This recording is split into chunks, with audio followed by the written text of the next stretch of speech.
Do not try this at home. Electric fences can cause physical pain and injury. Tiger claw! This is ridiculous. I just gotta touch it, or else it's gonna look weird.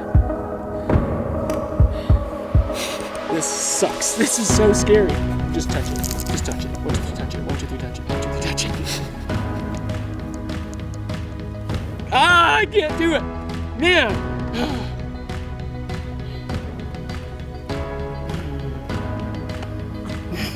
I'm so scared.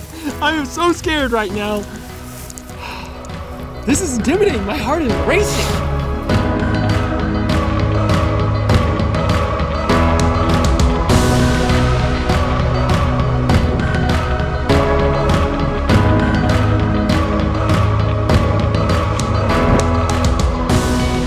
So for episode 29, we got a question in from Derrick about how to set up an electric fence. So we are going to meet Owen from Gallagher. Gallagher sells and makes electric fences.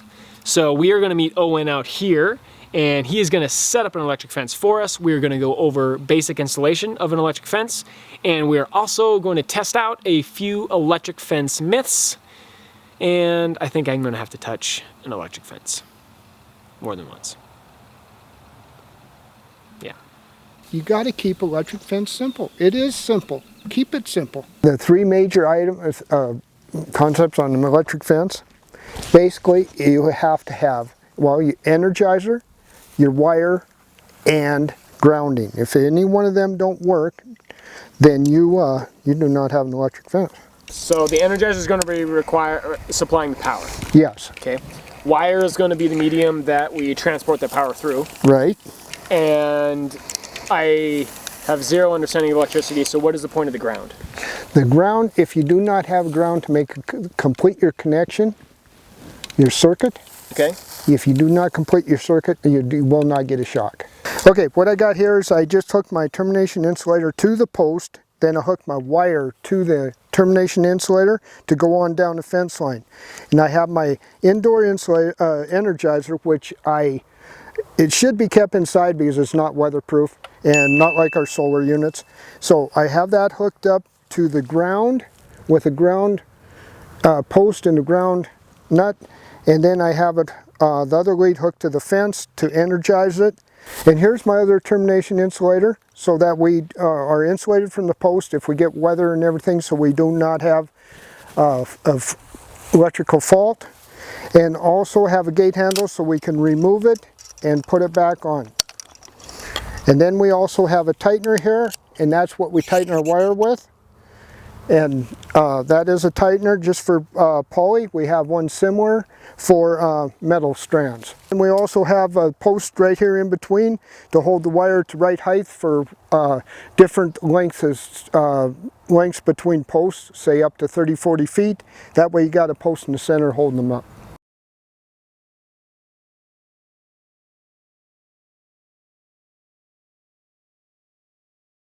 For example, like, why couldn't I just create a loop, you know, so you've got your wire here. Why couldn't I have just made a metal loop and tied my wire with that? Well, with a wood post, wood isn't partial insulator. Okay. Works fine, and it would work until it rained. Then when it rained, your electricity would follow the wire to the post and go right down into the ground. Okay. So you would create a short. If this was not a wood post and this was a metal post, I would most definitely need an insulator. Oh yes, then you really need even one. on its own, yes, it's going to be able to conduct. Yes. Perfect.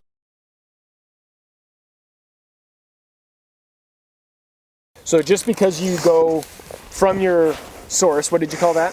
Energizer? Energizer. So just because you go from the Energizer out one side and come back into the Energizer on another, that in of itself won't complete the circuit? No. No. Okay. No, because you did not complete. The wire has got to come to an end. You cannot have a complete circuit in your wire. Because if your wire does not end, then electricity runs on the path of the least resistance. And if you touch it, the least resistance is going to be on the wire. Okay. You be more resistance. Once you make an end, then you touch it, it goes through you to the ground, and that completes the circuit. So when electricity goes through something, so for example, if I have electricity that goes through me, that's when I get a shock. Yes. Okay.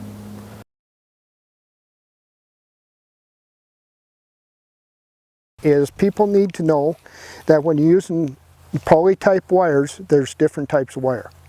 We have what we call poly, we have what we call turbo. Turbo has 208 ohms per mile resistance. Poly has 10,000 ohms per mile resistance, is good for quarter miles or less. Turbo wire, you can go miles.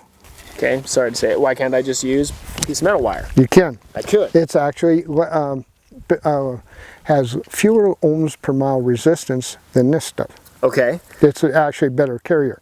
It depends on what you want for what you're using it for. Okay. If you're more of a temporary, like you said up in the bob, then you want to use this type of wire. You can roll it up and bring it back, roll it up and move camp, things like that. You start using metal wire, you do not roll it up. It is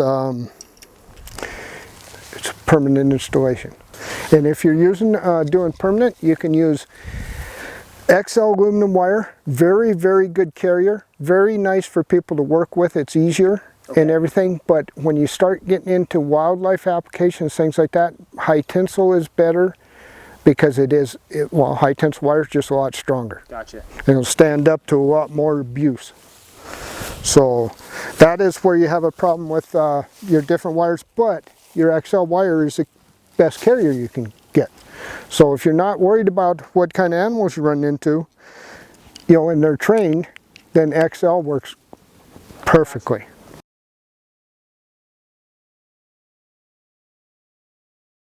Myth number 1. The best way to test your fence is to touch it.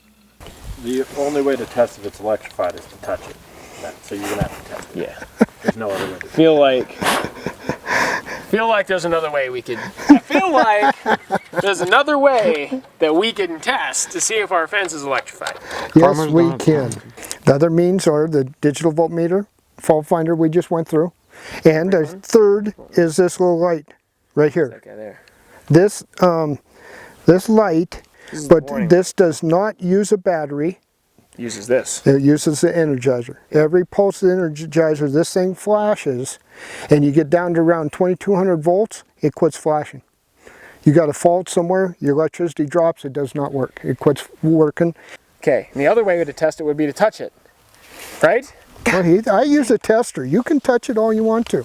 Electric fences are a fire hazard. No sparks, no nothing. Energizers used to be a fire hazard. At this time, no, we're in awful good shape. It's that low, that very short duration of that pulse, very low amperage, and is the reason we've changed from what our old ones were that did start fires to what we have now. People have them around haystacks and everything else. We don't worry about it. But it's just the low impedance, the very short duration of the pulse. Electric fences are not safe for humans or animals. The reason it's safe for humans and animals is it has such a short duration of pulse and low impedance, very low amperage. So you get shocked, it's a long enough time between the pulses that you can get away from it. You're not stuck like 110, you're not stuck to the wire. You can get away. And low amperage, that is really what saves you. And we'll test that in a minute. Yeah. Oh, everyone else gets a laugh. The cost of an electric fence is more than a traditional fence.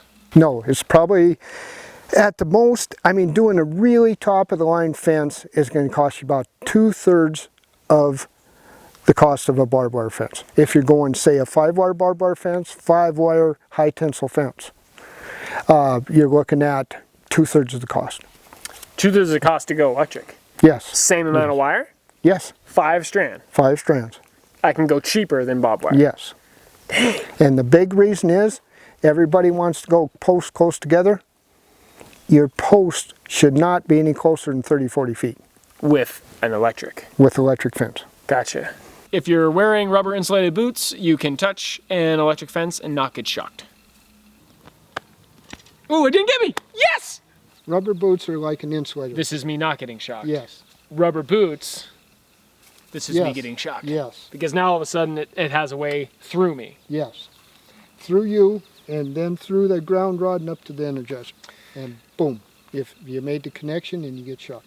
If you jump in the air and are not grounded and touch an electric fence, you will not get shocked. Ready?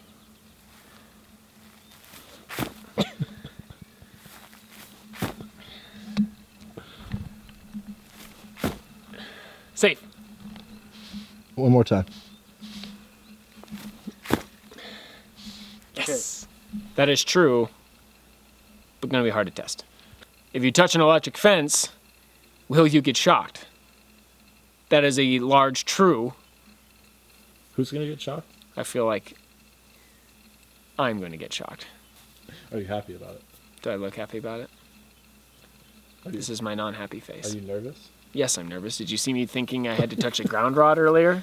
Took me about a minute. And let go with your left hand. Yeah, just grab it. Now, just touch it. Get a good grip on it. Because once you take your left hand away, it won't keep shocking you. What's going to happen?